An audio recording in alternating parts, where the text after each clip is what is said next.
Hey, this is Jay. And this is Chelsea. Welcome to the Shifting Perceptions podcast.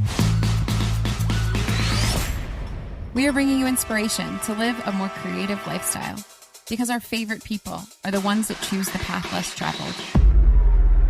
What's up, everyone? This is Jay. I have a really cool conversation to share with you today that's long overdue between myself and my friend Paul Roustan, who is based in Los Angeles. Paul is a body painter. He makes his living both as a photographer and primarily paints lots of naked people. So this is a cool conversation that I think a lot of you guys will find interesting. We dabbled into a lot of different topics, ranging from probably some of the more obvious questions to things like NFTs and work ethic and creative process and work-life balance. Paul actually is the winner of the North American Bodypaint Championships. He's an alum of both the School of Art Institute of Chicago and Rhode Island School of Design. And his career spans both fine art and commercial worlds. His work has appeared on such prestigious outlets such as Spike TV, the Game Show Network, Sabado Gigante, the Chicago Sun-Times, New York Post, GQ, Playboy, Maxim, and galleries from East and West Coasts. Paul is really talented. He's a great guy, very down to earth, and he does some really amazing work. I encourage you to check out his feeds while you're listening. You can check him out on his website at bodypainter.com. He's on Instagram at Roustan and youtube.com/Roustan. And that's spelled Roustan,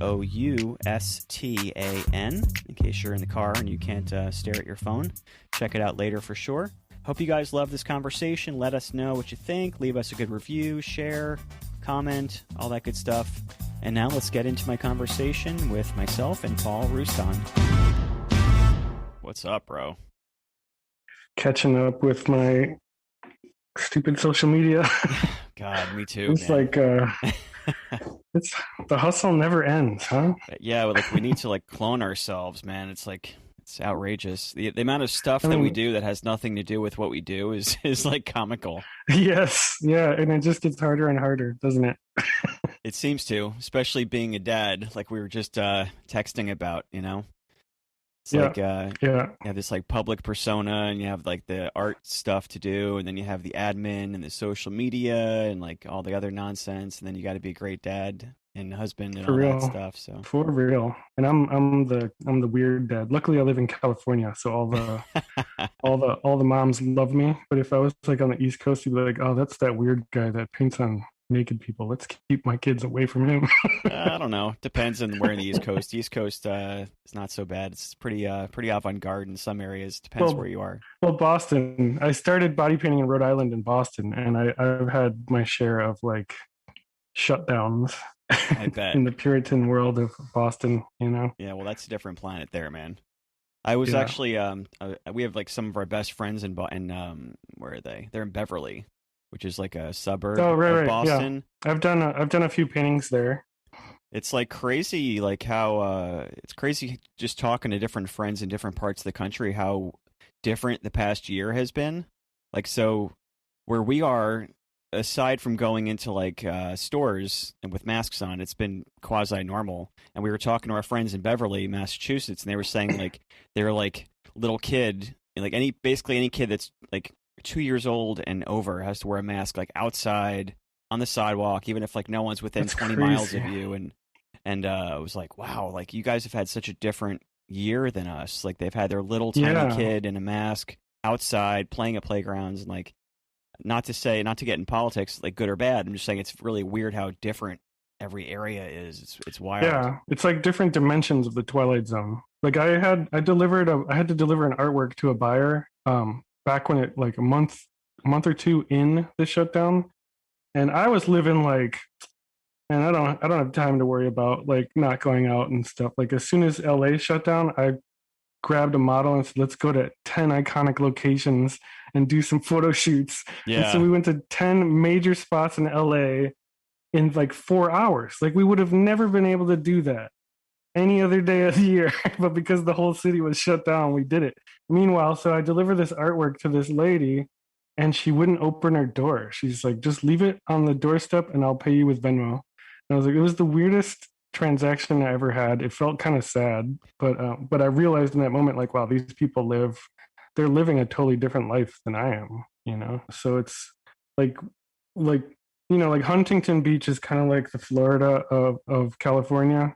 And it's kind of like that a little bit at the beach that I'm at. It's a little bit more strict, but it's pretty lax. It's Okay. pretty crazy lax. Like nobody's wearing masks really that much anymore because they're all vaccinated and stuff. So when you say you're dropping art off, are you like dropping some nude model off at someone's front step? Like, what does that what does that mean? Because I No, think so like my photographic prints, yeah, you know, I had like a giant it was like a 36-inch by 48-inch print or something on wood, and I had to deliver it. that's probably like the thing that, or one of the top 10 questions I'm sure you get from people is like, how do you make money from it? Like, you don't have like some naked painted model jumping out of a cake, like, surprise, here's your art. Like, Right. Well, that's a possible one for sure. that's probably like a good place to jump out at is like, how does a body painter mostly make their money on it? And also we have to dive into the NFT things. I know we've talked a little bit For about sure. that. I mean, I'll definitely roll into that, obviously. Well, so every year it sort of shifts. You don't put all your eggs in one basket, so you don't aim for one thing. So I have like the gallery scene. I do a lot of gallery shows, and I sell a lot of prints. And then I do a lot of commissions, and especially here in California and Hollywood, I'll have like advertising agencies or TV things or music video people hiring me to do body painting for whatever thing they're producing.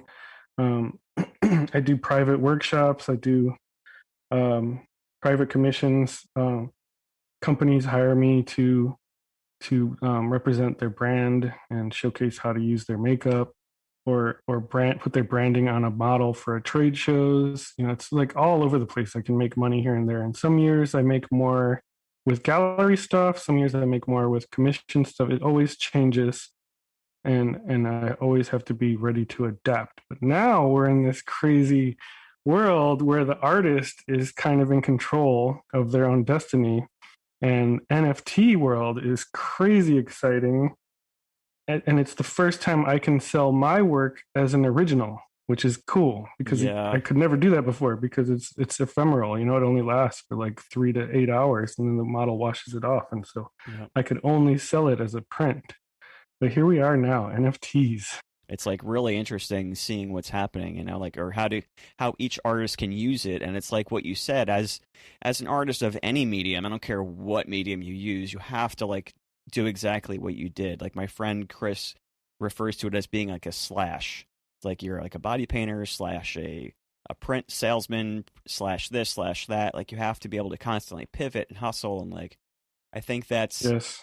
I would wonder if you would agree that I think most creative people probably fail acknowledging that fact that you have to constantly be pivoting and like just finding new ways. Like you have to be as creative with your business as you are your medium.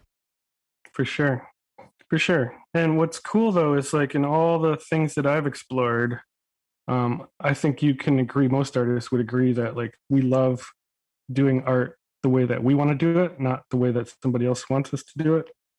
And so, I mean, that's kind of how I built my career. It was just like money was never the motivator, and I would just obsessively create body paint art out of curiosity and the exploration of it. And how do I do this? How do I get better at this and this and this and that and that?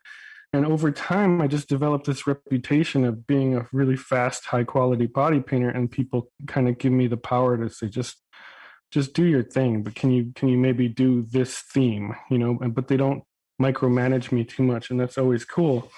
And then I would publish my work on YouTube just as like a portfolio, and I never really took it seriously. And then one day one of the videos just blew up, and I got like 20,000 subscribers in like a week. Wow. Something like that. And all of a sudden, again, in this weird transition of the artist is in control, I'm realizing, wow, I'm like doing exactly what I want to do with nobody managing me, And so I started taking YouTube more seriously. And then unfortunately, I can't capitalize on YouTube ad revenue because of the nudity and because I'm kind of a purist when it comes to body painting. I'm kind of hard-headed about like not hiding the body. So I chose to continue showcasing the work the way I wanted to do and not collect the revenue of advertising because of the nudity. Right. And then just in the last 3 months, I finally started up a Patreon, which I'd been meaning to do for years. And that thing took off. Like I couldn't believe. Really? And so now I'm in this position where like if NFTs go as hoped and Patreon keeps growing, I might never need to do a commission again. I mean, I could be extremely, extremely selective about it. Mm-hmm. And also, I'm losing interest in real life galleries. At least I'm going to transition, if everything works out as hoped, I'd like to transition into a no longer printing real prints, but instead go to these galleries and paint live only and just showcase the work and promote my NFTs, but not have to store prints or deliver prints. You know what I mean? Like this whole digital aspect to it, to me, is beyond ideal. Is it something that you're already seeing enough success to say that, or is this more of like this is what I hope? Not at all. It's hard. It's hard work. So I believe in it. I definitely believe in it. And I think you and I can both share from our experience that none of our accomplishments have come easy. Like we've worked our butts off to succeed at what we do. And this case is the same for NFTs. And you know, there's this myth that goes along with everything that you're going to make an easy buck. And I've seen people make an easy $10,000 without that much effort, but that's not something that's going to happen all the time.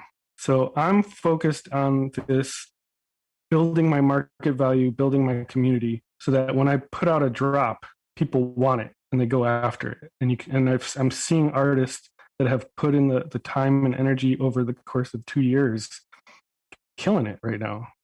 And so I'm working on that. And I also know, like I had a conversation with some people yesterday that like my niche is like, you know, it's smaller. And so I have to wait for the collectors of my niche to enter the market, you know, but so in the meantime, I'm doing everything right, I think. And it'll come. I've made some money here and there, but not a consistent amount to where I'm comfortable. Yeah, same. It's just another tool at our access. It's a blessing because you have another avenue to make money and succeed and help pay for your children's or in your case your daughter's livelihood and whatnot. But it is another thing to figure out and manage and understand. So with the printing stuff, is that something that you're doing in house? Like, are you it's interesting for people to listen to all that's involved. Like, so for me, I up until the pandemic, I had a large format printer. I was doing everything in house, and it's interesting to hear how each artist does it. So what is the process like for you from the time of like you have the images and are you doing your own fulfillment? Like, talk about the business stuff behind the scenes a little bit. Yeah, I mean, I think we probably both have explored all the options. And for me, when I started, I had a printer and I would print and deliver and ship. And and the labor involved in that and dealing with ink cartridges, and one goes empty and then it won't print unless they all have ink in it. It was just such a headache, time-consuming headache. And I didn't want to deal with that. And luckily prints, you know, through companies just got so much cheaper in the last 10 years. Now I just outsource the printing, and I do have drop shipping on my website, but I don't like not being able to sign the print. Yeah, but I know that that's unfortunately a reality. So I offer like more accessible, cheaper prints on my site, but I don't have much luck with my web marketplace. My sales come mostly from in-person gallery shows and things like that. Every once in a while, I'll get someone who emails me asking me for a print, and then I show them the options, and then I order it, sign it, ship it. But yeah, I no longer have a printer. It's so interesting how every artist I know that's like up and coming or trying to figure it out thinks, or I guess hopes, that there's like one way to do it, and like everyone does it so different. Like for me, it's the opposite. I'm like almost all e-commerce based, and I do very, very few gallery situations for better or worse. I do some galleries, but that is interesting. So how much of your job and your work is involved with the photography? Are you doing the photography as well? Do you work with other photographers? Or are you like... I'm pretty much the main photographer. I have when I work with other photographers, they hire me to do the to do the body painting, and then they use the images for their own use. But that's just like one of the commission jobs that I might do. But for the most part, the whole artwork, the photography, the painting, the videos, that's all me. So how the heck do you get into this thing? So I would imagine, like any dude, hanging out with naked chicks is not such a bad thing.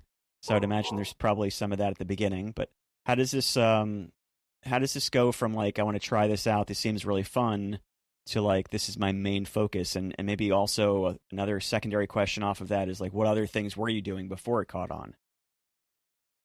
Well, so all right, I can answer that both in one answer. Okay. Kind of a long answer, but cool. I was an illustrator my whole life, since as early as I can remember. I love drawing people. Didn't care much for backgrounds, landscapes.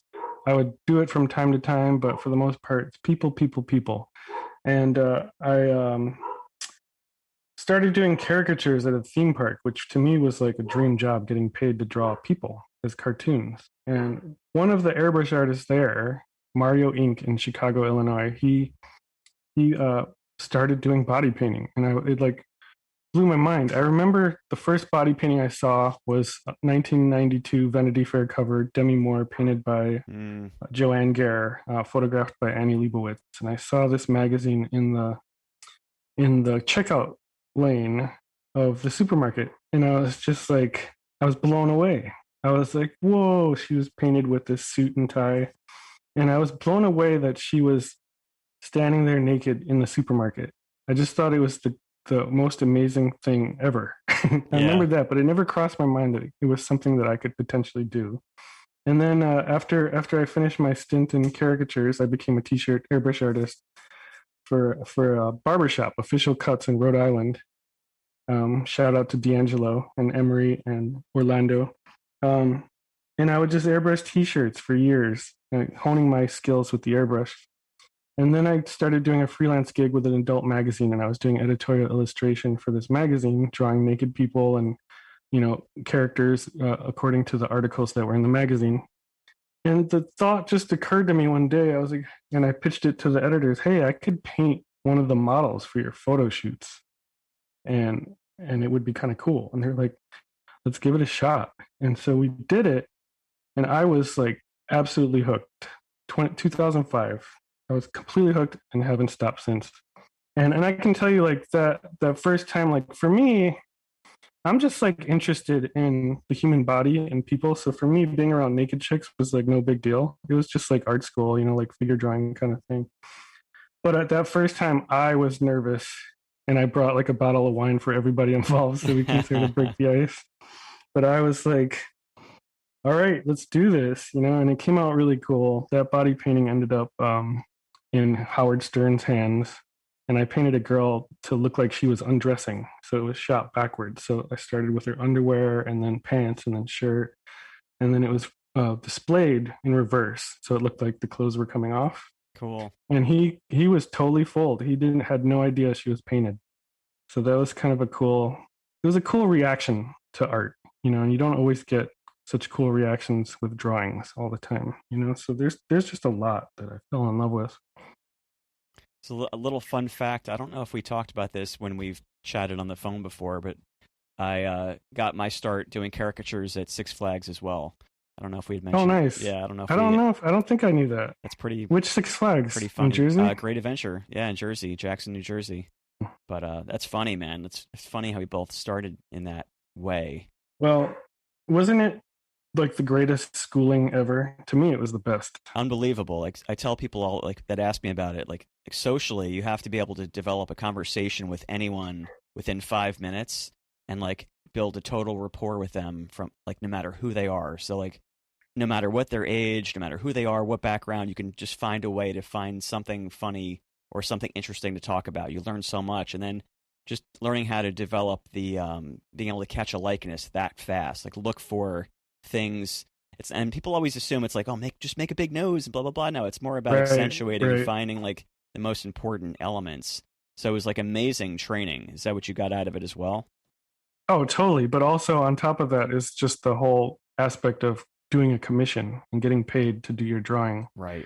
And what that feels like, and drawing with the pressure of 20 people standing over your shoulders, and the hardcore potential of failure, which is probably more common than not, which was like such an awesome fire to walk through, because like it enabled me to be like less susceptible to that fear in the future. So pretty much anything I go after now, I'm like, whatever. Like it's not as bad as trying to sell your first airbrush caricature. Oh my God. I mean, I think 3 or 4 years later, I did my first tattoo. And your first tattoo, you're supposed to like when you're tattooing someone else, you're supposed to be scared to death, right? That you don't want to mess up on this permanent thing on their body. And I was sitting there like, this is so boring. I don't think I can do this for a living. Like I just spent 3 hours painting a skull, like tattooing a skull on somebody's arm, and in 3 hours I could have painted a full body. Right. It's like, this is painful. And it was like 20 times worse than being like a graphic designer, because like design to me was torture. I did a job for like 4 months. It was torture because like that's the complete opposite of doing what you want to do. You're doing something for someone else all the time. But tattooing is that times 10, you know, like you're straight up doing it for somebody else, and you better do it right because it's permanent. Yeah, for real. It's interesting with the caricature stuff. Like, you know, people often talk about, or that ask me about my artwork. They're like, you know, where'd your style come from? Blah, blah, blah. And I was like, in like being asked that so much, I realized that like I did caricatures for like 15 years. Like it was like my job, like that. And I also did airbrush as well. That's a long time. Like airbrush t-shirts, like at bar mitzvahs and corporate parties, like that whole thing. I did that whole thing for a really long time. And I was so sick of drawing like big heads and little bodies. A lot of my people that I paint now are like little heads and big bodies with like no likeness. Right. Yeah. That makes sense now. That's probably why I'm so drawn to your work, is because of the exaggerated aspect to it all. Like I love that, you know. Isn't that funny? Like being a fellow caricature artist. Now, if you look at my work, you'd be like, oh, now I get it now. I get it. One of the things I always wonder, like these are just stupid questions from the outside perspective, looking at a body painter's career, but like, how often has legalities been an issue, or like getting pulled into jail because you had this like naked chick in the middle of the street doing something? Has that been an issue? Is that ever an issue? No, I've never had any issue. I mean, I've been stopped by the cops scouting, but when I was like 18, 17, I got pulled over 14 times in 1 year, and I paid one ticket.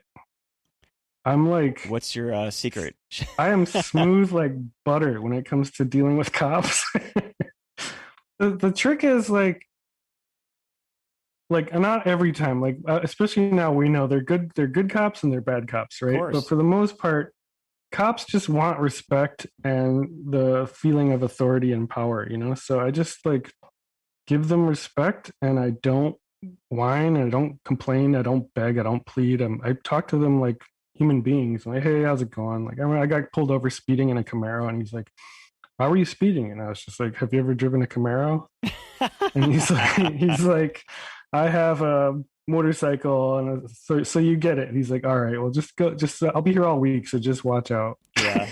You know, like you just have a small conversation. I mean, there's some cops that you just can't get away from, but for the most part, I don't run into trouble. And when it comes to body painting, I have like 360 eyes. I try to, and I wait for the right moment. You know, sometimes I'll scope things out, and if it feels safe, I might be shooting there for 45 minutes. And if it feels risky, I might just be like 1 to 3 minutes and I'm out, you know. But for the most part, I've been pretty lucky, knock on wood. But yeah, if the cops ever show up, I'm usually able to talk my way out of it. I guess that's also has to do with like some of your work, not all of it, but some of it is like almost like imitating clothing. And with girls, you know, a lot of the stuff looks like, you know, looking at some of your work, like the wetsuit scenes or like the bathing suits or stuff like that, like it looks like they're wearing clothing unless you get up close. So Yeah. unlike Yeah. unlike It's painting a pretty dude, amazing. you can't really get that effect with a guy. Yeah. True. You're like, is that a the bathing guy suit? definitely has to wear like a bottom or something. Yeah. Otherwise it has to be creative posing. But yeah, no, when I did the wetsuits, there, for some reason when I'm shooting at the beach, people love to interrupt me, and like they want to take their cell phone shots too, and I have to be like, come on, man, like I'm working here, like the sun is setting, I only have 2 minutes before the sun is gone, like wait, can you please wait till we're done at least?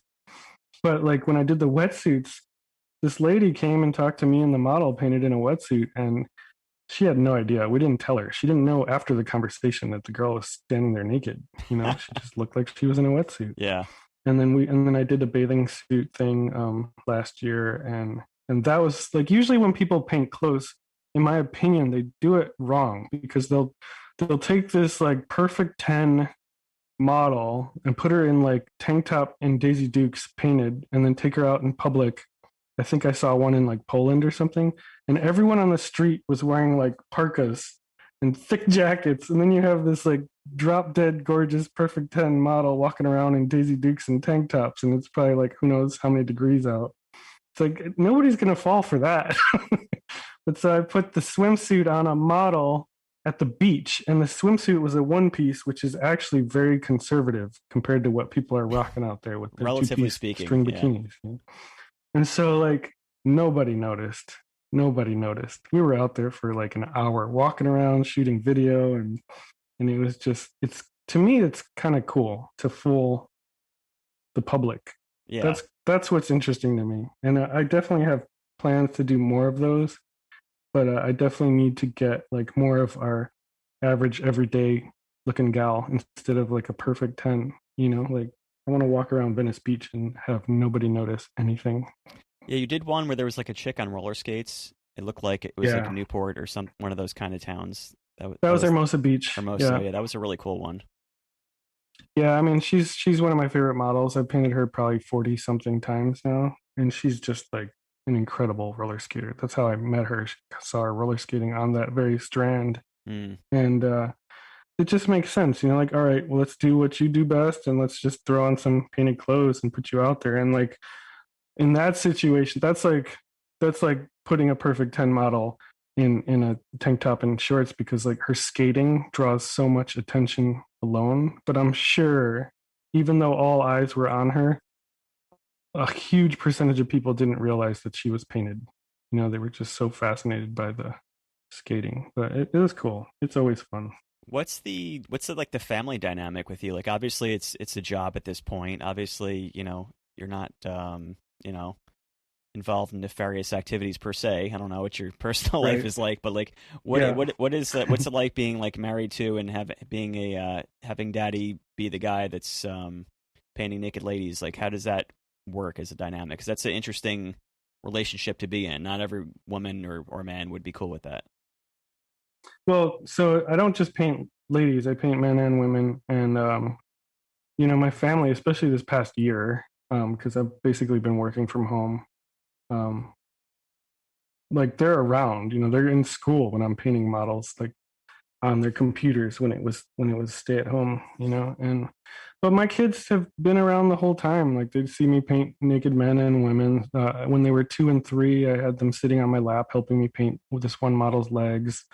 And then I think like 2 or 3 years ago, I did this huge flower piece, and they were probably 8 or 9 or 10, and they helped me paint a couple flowers. Like, you know, so I'm showing them, I'm trying to teach them that there's nothing bad about artistic nudity. You know, there's nothing sexual going on.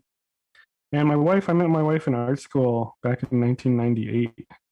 So she gets it. She's an artist too. She knows what it's like to be in a room painting and drawing naked people. And she's oftentimes, especially before we had kids, she was always in my studio shooting behind the scenes photos and helping me out with things here and there. So it's just normal for us. The abnormal part is when they go to school and they have to live with like, your dad's a creeper, you know, kind of thing. But it's funny because like a lot of the moms really dig it and they want to get painted, and we enter this weird territory of like art and life, and it's like, what do you Right. do? And so I kind of have my rules that I go by. I try not to to mix friends and business, and I try to work with professionals, but a lot of the models that I paint end up really close friends, so it almost ends up reverse. But it's just normal. It's just normal life for Yeah. me, Yeah. you Yeah. know.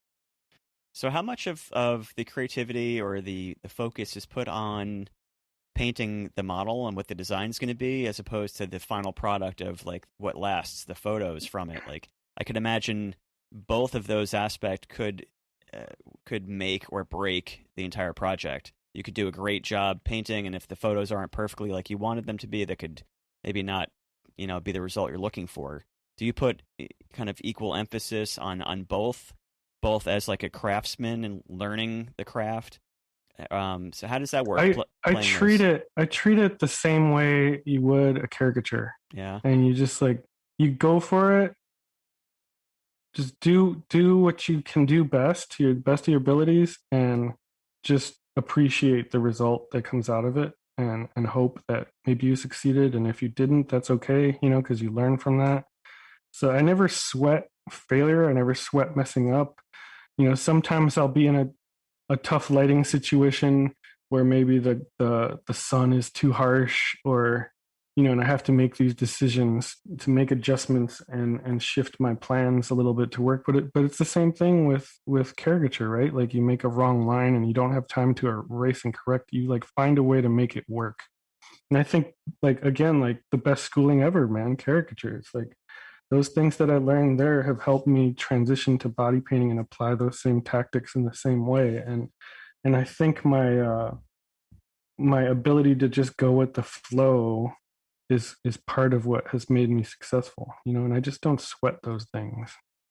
yeah, not sweat them. It's just I think it's one of those things that you have to become a master at many things and be able to pivot. And I just find it really interesting that you're like a superb photographer as well as body painter. It's like it's interesting to see that combination, because I have seen online some talented body painters that were either lousy photographers or had a lousy photographer shooting their work, and it kind of like loses interest.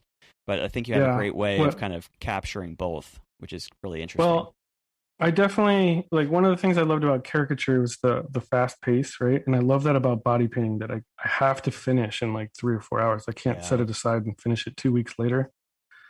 And photography is the best. You just press the shutter and you're done. I mean, obviously you do post edit and stuff, but getting to the result is just, I love fast paced things. And like everything, I've been shooting since 2000, like shooting seriously body painting since probably 2009 or 10, when I bought my first camera for that. Hmm. Before that, I was working with various photographers, and I learned that even seasoned photographers need experience photographing body painted models, because you have to like shed the whole documentary aspect to it. Like it's not super interesting to just have a painted model just stand there and then you just shoot what was painted.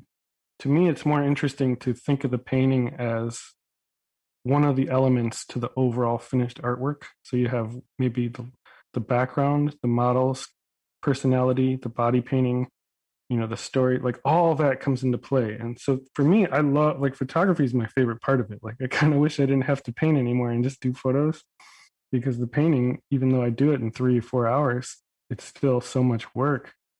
But like all these years, I've been able to sort of develop my skills as a photographer separately, zeroed in on body painting. And because nobody really does that, there's not too many people that spend all their time and energy on that. I've definitely elevated my quality, to the point where I can sell $1,800 prints in a gallery. Hey guys, just a quick break.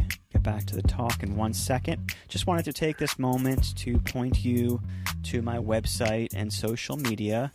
Your support, your good vibes, all that stuff helps big time. My website is jalders.com. You can find me on every single social media, pretty much, at jalders. If you're in the market for getting some new art for your walls, or getting t-shirts or beach towels or hats or any good stuff like that, I have it all. And I also would love to get you on my newsletter. I send them out a few times a month with updates and specials and news. I have a book coming out in the next few months, and I would love to be able to tell you about it as it gets ready to hit the shelves. So that's it for now. Hope you guys enjoy the rest of the talk. Here we go. Yeah. What kind of work are you kind of interested in? Where's your attention at now? Like you do a lot of cool stuff where it's like textures and abstract work and models kind of blending into their surroundings. You have a lot of different kind of genres. Is there a certain one that either you're more focused on now, more interested in now, or is there one that you want to kind of dive into? Where's your attention? It definitely, it shifts really, really all over the place really quickly. And it's almost like a weird manic taste, right? Like, I think this week I feel like painting this. Like I think it's hard to pinpoint a body painting that's mine because I'm also all across the board with different styles and techniques. But in this crazy NFT world that I've been neck deep in for the last 3 months now, I'm thinking about streamlining things. And I know they say you shouldn't paint for money or whatever, but like you can still be creative and work 100% from your heart and make a profit from it. For sure. And how can you streamline that, you know?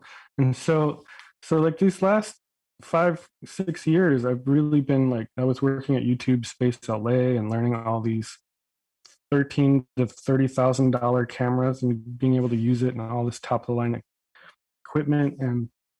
And for me, it was just like more schooling. And now I'm at a place where I have decent equipment. I have a small studio and home. And it's like, all right, I don't have to go on location to shoot to make a successful money-making piece of art that's interesting and, you know, meaningful to me. So how can I streamline this in a way? And so right now at this moment, like I could be totally different next week, right? I could have a whole different motivation next week. But right now, today, as you asked me, I'm thinking, all right, I can paint just shoulders and up portrait in my studio with a basic studio setup and film it in the most ideal way to sell it as an NFT and also make a YouTube video, which will increase my Patreon numbers. And so that's what I'm thinking. And I'm still at the same time always thinking, how can I make this challenging and interesting to me, you know, so that I love it. So that's where I'm at. No, I get that. It's important. You have to like really find a way to love what you do, even if it is work. Like I do a lot of like freelance or commission stuff, and it's like what you said. You can make the money and maybe dive into a project and get the bills paid, but still, once you're in that pocket, once you're in that zone, you can kind of let loose and be creative and have fun with it. Like there's nothing wrong with that. Yeah. Is all your work sure. airbrushed, or do you mix with other techniques as well? I was predominantly airbrush maybe for the first 13 years, and then I started dabbling in paintbrush. And now I'm starting to really dig paintbrush. I like the idea of not having to travel with a compressor and all the equipment. I like just take a couple cakes and a brush. Like I like the last body painting I did was just the color black. You know, I saw and that that's one. Cool. That was cool. Like I want to limit myself to things like that. You know. I like that one. Is your paint so? Do you always use the same kind of paint? I don't really know much about that specific medium of what type of paint is it. Is it what is it based? Is it oil based? Yeah, it's makeup. No, it's makeup. It's water based makeup. Okay. I also can use alcohol based makeup, which is like temporary tattoo makeup. Okay. And that stuff is good to go underwater or for like go-go dancers who sweat a lot. But I've been sponsored by European Body Art Performance Makeup since 2011.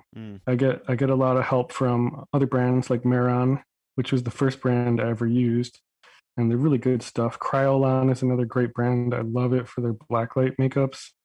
But it's all makeup that's been tested and FDA compliant for use on skin.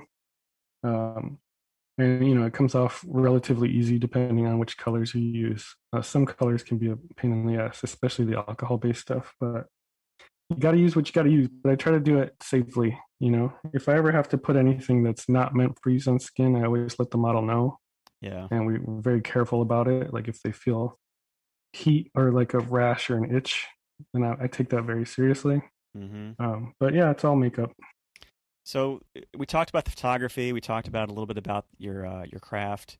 I think the canvas that you're painting on obviously has a lot to do with both like your success, with your brand as well as like your products. I mean, the models that most people see that you work on are pretty attractive people. Have you, or do you have interest in maybe painting people that are not the quote unquote like typical iconic beautiful woman or man? Like, have you ever thought about, I'm going to paint this like 500-pound person that's stuck in a couch or something? Yeah. Have you done anything like that? I've Like, done that. Switch it Yeah, up? I've done it. I've done it all. You have? I haven't done it all. There's like I've been wanting to paint amputees, and I haven't done that yet. But pretty much everything else I've done. But what's interesting to me is I do paint average looking models from time to time, and what I notice, and it's best demonstrated, like I've painted survivors of breast cancer, and what happens is breast cancer survivors especially, like they come in really self-conscious about their scars, and maybe they haven't shown anyone this since their surgery, except maybe their partner.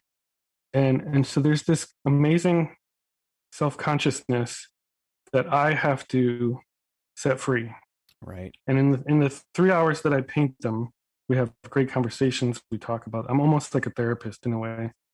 And at the end of that, and they're painted and they're transformed, they look at themselves in the mirror, and you can see right in front of you them turn into this ray of sunshine, this absolutely gorgeous, beautiful thing that they didn't know was inside them. And all I did was like help them get there, Yeah.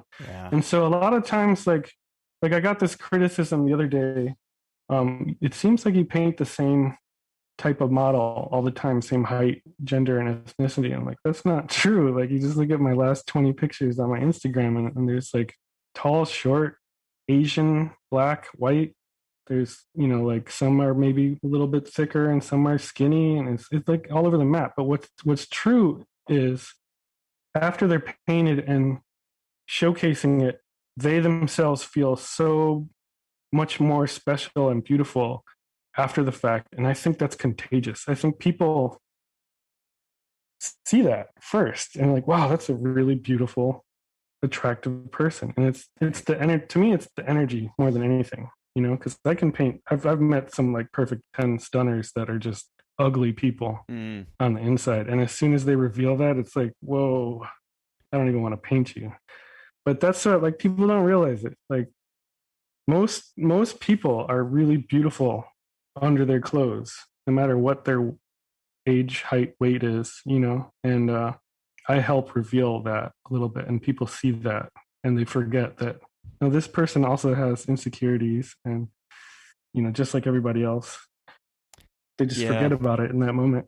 Now, I could totally relate to that, both being an artist myself, obviously, and doing lots of life drawing, and as well as for like many years I did like photography as like a semi-professional side hustle with like nude or boudoir style photos. And you definitely can and should find the beauty in anyone. And like there is something to that people carry around this insecurity, but in those types of situations, the artist, the photographer, and people in general should be looking for the good and the beauty and the qualities in them that are redeemable. And that is one of the things about your work that I think is really cool, because you use their shape and the colors and the angles in a way that really kind of accentuates their form, and you don't rely just on, like you said, this being some super hot model in Daisy Dukes. You really kind of accentuate their form in a way that does make it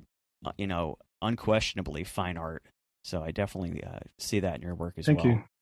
Thank you. I appreciate that. Yeah, like it's the same with lingerie. Like there's a design element to it, that is more flattering to the human body. And with body paint, you can draw a line that totally is unflattering and ruins the way someone looks. So part of becoming a professional body painter is learning what works and what doesn't work, and how can you really increase the look of the person that you're painting, to in the best way possible. And it's like, it's possible to really make anyone feel better.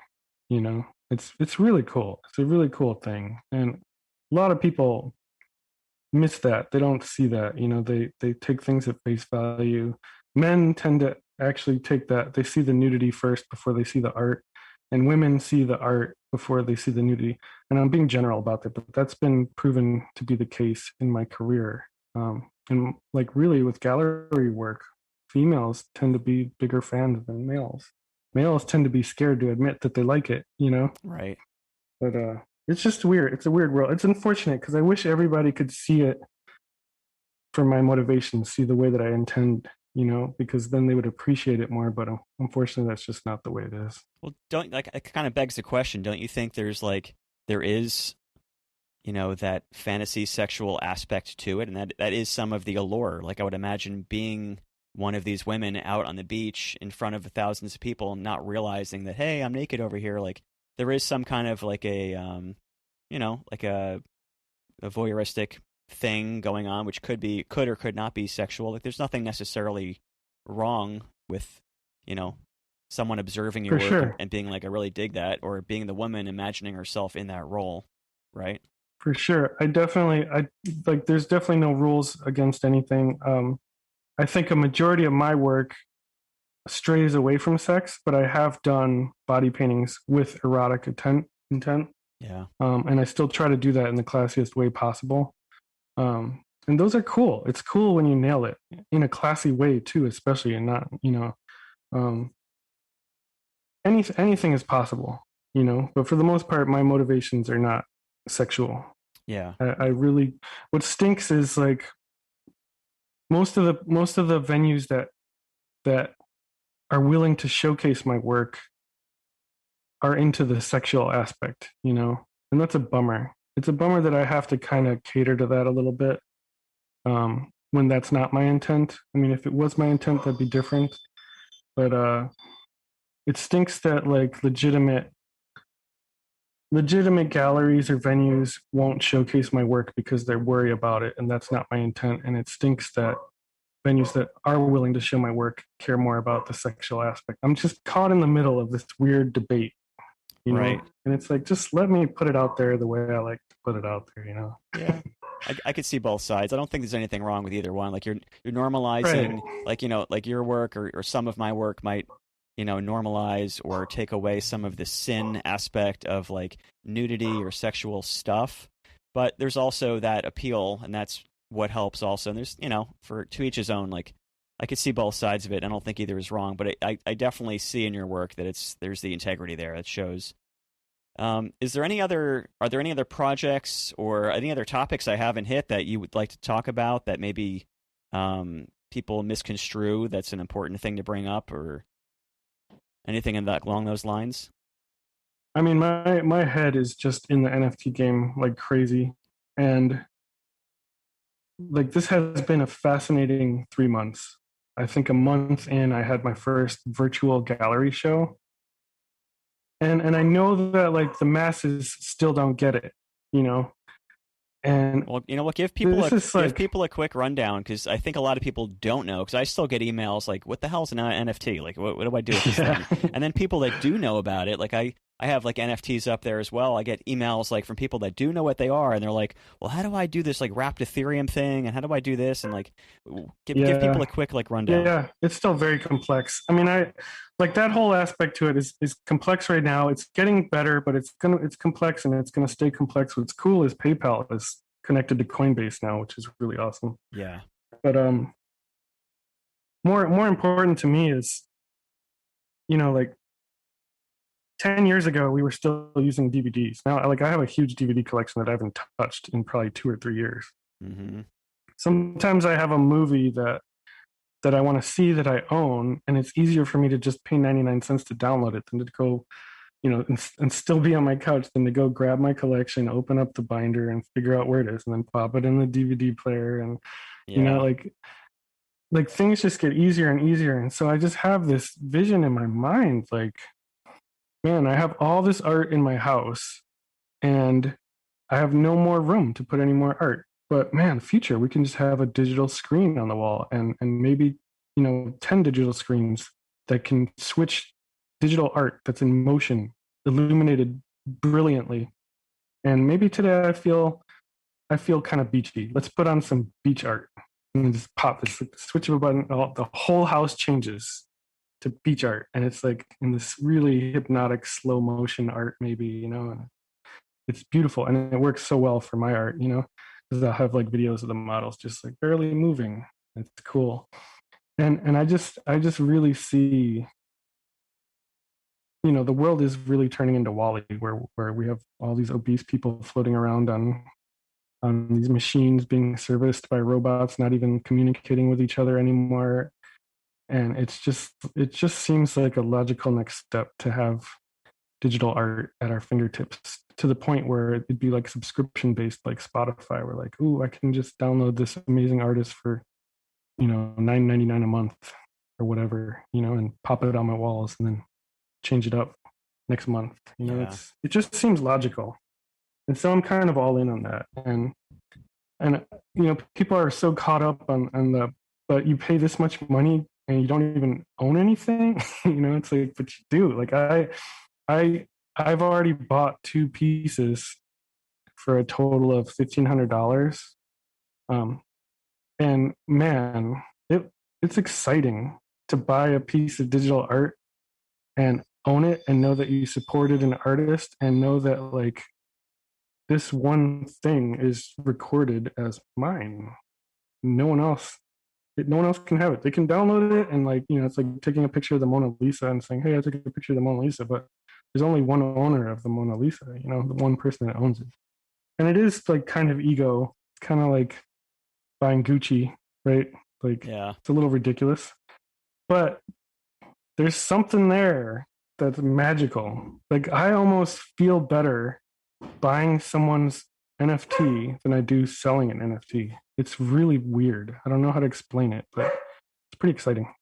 Well, you're welcome to buy all mine if you want, bro. No, it's like, it's becoming a bad addiction. Like last night I bid on somebody's art that I thought was just phenomenal. And it's teaching me the thought process of a collector too. Buying someone else's art, I'm starting to see what are things, at least in my taste, what are kind of rules that I abide by when it comes to collecting an expensive piece of art, but last night I knew like the auction was going to end at like 4 a.m. today, and I was like, I'm not going to be awake for this. I'm not staying up for this. Like, I'm going to get outbid. It's fine, but I'm going to bump up this artist's income at least. So I stayed up as late as I could and kept getting outbid, but I was at least increasing their income, And I don't know. It's really cool. It's really cool, and I'm making a rule now. At first, it was like, all right, need to get onto NFTs so I can make some money.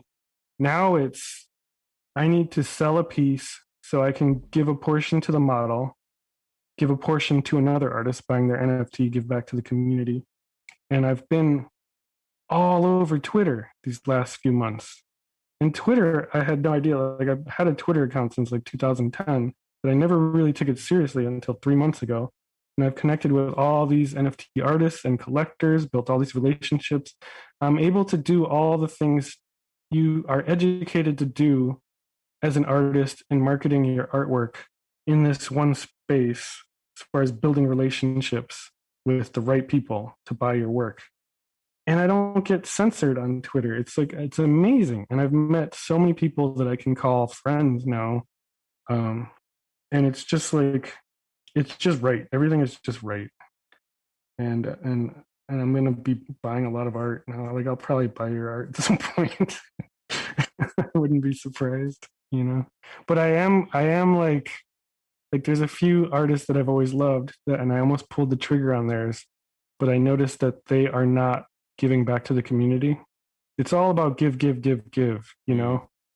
and I'm more apt to buy the art of someone who's playing the game properly than someone who isn't. You know, even no matter how much I love their artwork, like you're basically reinvesting in the culture, you know? Yeah. That kind of like makes me want to ask like the spirituality, or more specifically like the law of attraction, things like that. Is that a part of your life? I don't like intensively take it that seriously, but I believe in it. Yeah.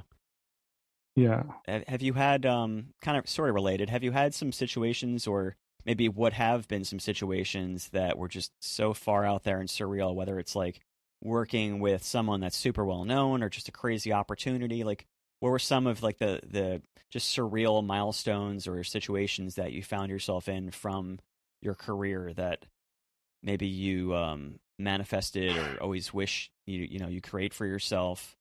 Are there any things that jump out? Well, I've had some tremendous accomplishments, and it's hard to like the way I do it. I do things, and I think a lot of people do, is like when I achieve a goal, I kind of forget to celebrate it, and I move on Yeah, to the next thing. same here. Already, you know. So I actually write down a list of all my accomplishments that if when I'm feeling down, I'll refer to it and be like, no, you're doing good. You know, like don't forget what you did.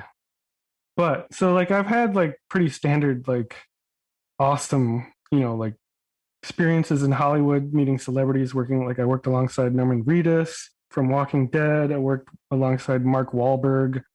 Um, I painted a couple reality TV stars, like all sorts of stuff that most people would think is amazing, and it is, you know. But my most recent, which I haven't shared yet, I want to share this at some point once I wrap my head around it. Okay. I I was asked by a company in Santa Monica that produces 3D VR AR video, and they work with all the major A-list musicians and stuff. So they are able to like you could basically stand on stage with your favorite musician and explore them in 3 dimensions and walk around the Mm, stage and they're performing. It's like a recording of them performing, but it feels real. Usually you see that as computer animation, you know? If it's not a still 3D image, mm, it's computer animated. You know, you don't usually capture real-time motion in 3 dimensions. But this company patented a way to where they could do that with like 70 GoPros, creating this giant sphere, that's sick. and then you record a performance in it. And so they reached out to me. They asked, "Hey, we want to try to test a body painting under our equipment, and we can't really pay. It's just kind of like a a test opportunity." And I was like, "Yeah, of course. Yeah, I love this typical. free work stuff. Wonderful." But the technological part of me was like, I want to be the first person to ever do this in body painting for sure. Like I love technology, and so I was like, all right, let's do it. And I ended up paying the model out of my pocket so that she could do it, and she would have did it for free too because she was just as excited about it as I was. But I paid her just because it's the right thing to do, and and so we did it, and they recorded it. And so they have this, and I had this kind of disclaimer. I was like, hey, maybe you can let me use this in a gallery show so people can experience it. And they're like, yeah, if it turns out perfectly, we'll definitely do that. And I knew right then, like, I'm getting nothing. I'm getting nothing for this, you know? Yeah. And so we did it. I also did my own photo shoot, video shoot on the side so I could like get something out of it, you know? And like like a few months later, I reached out to them. Hey, can I use this for a gallery show? It's coming up, and they said it didn't come out so great, so yeah, we can't put it out there. And I was like, I knew that was going to happen, so I wasn't bummed or anything. But I was like, okay, whatever. And then maybe a year later, the model that we had shot passed away, and all of a sudden, you have this crazy, crazy thing. You have this footage, 3 dimensions of this model who no longer is with us. You know, Wow. and I was like, and randomly her mom reached out to me. I had made when I found out she passed away, I had made a in memory video for her. I did a portrait of her on someone's back, and And it stuck in my head. I was like, I need to get this to her parents somehow, you know? And I ended up reaching out to the company, and they felt the same thing. And I managed to get this footage to her parents. And it is like hauntingly beautiful. And talk about manifestation. It's just like, the body painting that I did on her it's like this trademark water style that I like to do. She is just like magnificent. Like everything just clicked into place to make this amazing piece of art after her death. And they've now given me permission to share it as a YouTube video. But it's still like, I'm still trying to wrap my head around it all on how to put it out there, because like when you hold this, like basically I can hold an iPad in my hands, turn on the app, and then she'll appear right in front of you, and she's in motion performing. And you can walk around her and look at her from any angle just for like 15 seconds, and then it replays. And it is like the most amazing thing ever. Like mostly because she's no longer with us, you know. Right. It's like, it's crazy. So we'll see if I can put that out there. But to me, that's like one of the greatest manifested accomplishments I've ever had. And it's beautiful, and it's beyond money, it's beyond art, it's beyond everything. It's just like amazing. You know, hopefully I'll be able to put that out there correctly. Wow, soon. Dude, that's heavy, man. What a great, right? what a great documented piece on breakthrough technology too. That's unreal. Yeah.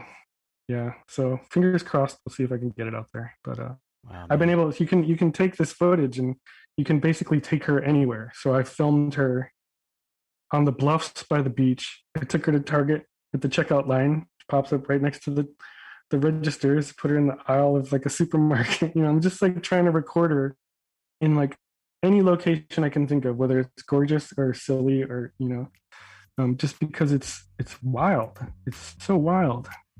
Well, dude, thanks for doing this, man. It's long overdue. I'm glad we got it documented. And thanks, man. Yeah, for sure. Thanks, guys. We hope you loved that episode. If you did love it and could give us some love on iTunes, that would be amazing. You can leave a review, and we will give you a shout out at some point on this podcast. Also, if you guys can follow us on social media, we would love to hear from you. We are on pretty much every social media platform at Shifting Perceptions Podcast, which is the same as our website, shiftingperceptionspodcast.com. We look and reply to all comments, so please share with your friends, tag us. We appreciate all the love. And don't forget that all of our guests also see all these comments, so I'm sure if you want to just have a space you can reach out, these are the places to do it. Special thanks to John Harvey for creating and editing and producing our show's music, and thank you to Kevin Rigby for our photo of our podcast. Appreciate you guys all. Talk to you soon.